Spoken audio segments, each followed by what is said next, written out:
You ask Tiger to solve. This deals with linear equations with one unknown. The final result is x equals -59/9. Let's solve it step by step. Simplify the expression.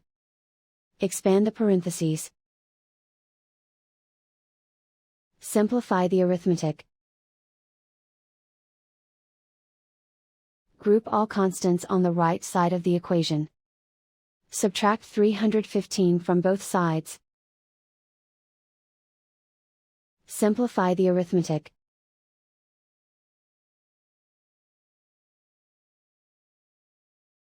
Isolate the x. Divide both sides by 45.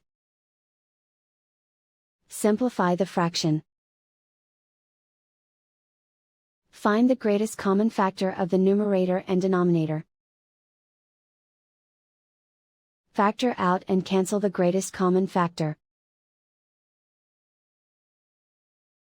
And so the final result is x equals -59/9.